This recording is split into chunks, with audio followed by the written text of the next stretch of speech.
আমার মতো মধ্যবিত্ত ফ্যামিলির বিবাহিত মেয়েদের স্পেশাল ডে বলতে কোনো ডে থাকে না। আমাদের প্রত্যেকটা দিন একই থাকে। সেই সংসার সামলানো, বাচ্চাটা সামলানো, বাচ্চার পটি পরিষ্কার করা, ঘর পরিষ্কার করা, কালির ডেক পরিষ্কার করা এগুলি হচ্ছে আমাদের দৈনন্দিন দিন। Hello everyone, good morning. কি অবস্থা সবার? সবাই কেমন আছেন? আমি আশা রাখতেছি যে যেখানে আছেন সবাই খুব ভালো আছেন আর সুস্থ আছেন। আর আমরাও আপনাদের দোয়া, ভালোবাসা এবং ভগবানের আশীর্বাদে ভালোই আছি। আপনাদের সবাইকে সাথে নিয়ে আমি আবারও আরেকটি নতুন দিনের ভিডিও নিয়ে চলে আসলাম। আশা রাখতেছি সবাই শুরু থেকে শেষ পর্যন্ত একটু ধৈর্য সহকারে দেখবেন। ভিডিওটা প্লিজ কেউ টেনে টেনে দেখবেন না। যদি ধৈর্য সহকারে শুরু থেকে শেষ পর্যন্ত দেখেন তাহলে একটু হলেও ভালো লাগবে। আমার ভিডিওর কোথাও কোনো অংশ যদি আপনাদের কাছে বিন্দু পরিমাণ হলেও ভালো লেগে থাকে তাহলে প্লিজ একটা লাইক দিবেন, একটা কমেন্টস করবেন। যদি প্রত্যেকদিন আমার এই ভিডিওগুলো দেখতে চান তাহলে যারা ফেসবুক থেকে দেখতেছেন আইডিটাকে ফলো দিয়ে রাখবেন, আর যারা ইউটিউব থেকে দেখতেছেন অবশ্যই চ্যানেলটাকে সাবস্ক্রাইব করে আমার পাশে থাকবেন। আর যারা প্রতিনিয়ত লাইক, কমেন্ট, শেয়ার করে আমাকে সামনের দিকে এগিয়ে নিয়ে যাচ্ছেন, আপনাদের সবাইকে জানাই আমার অন্তরের অন্তঃস্থল থেকে অসংখ্য, অসংখ্য ভালোবাসা। আজকে ১৪ই ফেব্রুয়ারি বিশ্ব ভালোবাসা দিবস। অনেকেই আজকের দিনটাতে খুব সাজুগুজু করে ঘোরাফেরা করবেন, অনেক আনন্দ উপভোগ করবেন। তবে ওই যে শুরুতেই বললাম না, আমার মতো যারা মধ্যবিত্ত ফ্যামিলি থেকে বিলং করে তাদের আসলে স্পেশাল ডে বলতে কোনো কিছুই হয় না। আমাদের প্রত্যেকটা দিন ঠিক একই নিয়মে চলে। এই তো আজকেও তার ব্যতিক্রম নয়। ঘুম থেকে উঠে সকালে কাজকর্ম করে পূজা-টুজা দিয়ে তারপর সকালে নাস্তা কমপ্লিট করে আবারও চলে আসলাম দুপুরের সেই রান্না-বান্নাতে। যদিও এটা আজকের ভিডিও না, এটা ছিল কালকের ভিডিও। তবে আজকে হচ্ছে ১৪ই ফেব্রুয়ারি। আজকে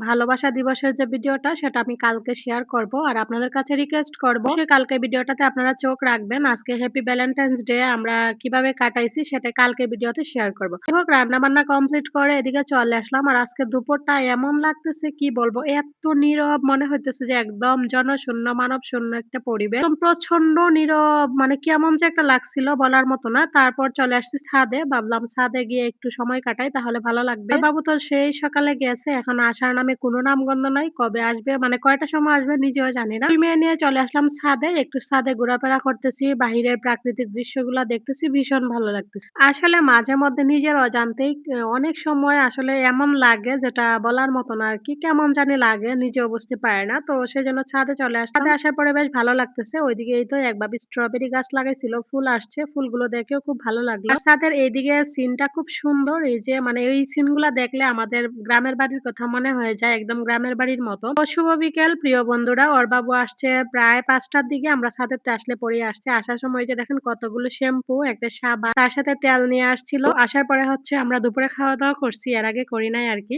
তো ওইগুলোই রাত্রে হচ্ছে আপনাদেরকে দেখাইতেছি। দেখতে, দেখতে সারাটা দিন আজকে এভাবেই চলে গেল। সকাল থেকে সন্ধ্যা হয়ে গেল। শুভ সন্ধ্যা আমার প্রিয় ফ্যামিলি। এই তো সন্ধ্যার সময় একটু সন্ধ্যাবাতি দিয়ে নিলাম। সন্ধ্যাবাতি নিয়ে এদিকে চলে আসলাম রান্নাঘরে। অনেকদিন ধরে একটা সেমাইর প্যাকেট ছিল। রান্না করব করে আর করা হয় না। তো আজকে ভাবলাম যে সেমাইটা রান্না করে নেই। এই তো সেমাইটা রান্না করে নিচ্ছি। আর দেখতে, দেখতে একদম ভিডিও লাস্ট পর্যায়ে চলে আসছি। জানি না আজকের অল ওভার ভিডিওটা আপনাদের কাছে কেমন লাগলো। আবারও বলতেছি প্লিজ আমার ভিডিও যদি একটু হলেও ভালো লাগে অবশ্যই একটা লাইক করবেন, একটা কমেন্টস করবেন। আর আমার ভিডিওটা আপনাদের ফ্রেন্ডস এন্ড ফ্যামিলির মধ্যে শেয়ার করে দিবেন। Please, please, please. চলেন এখান থেকে বিদায় নেই। সবাই ভালো থাকবেন, সুস্থ থাকবেন। আমাদের জন্য আশীর্বাদ করবেন, দোয়া করবেন। আমার ভিডিওগুলো একটু বেশি, বেশি দেখে আমাকে একটু সাপোর্ট করবেন। তো আজকের মতো এখানেই tata, bye, bye, good night, see you.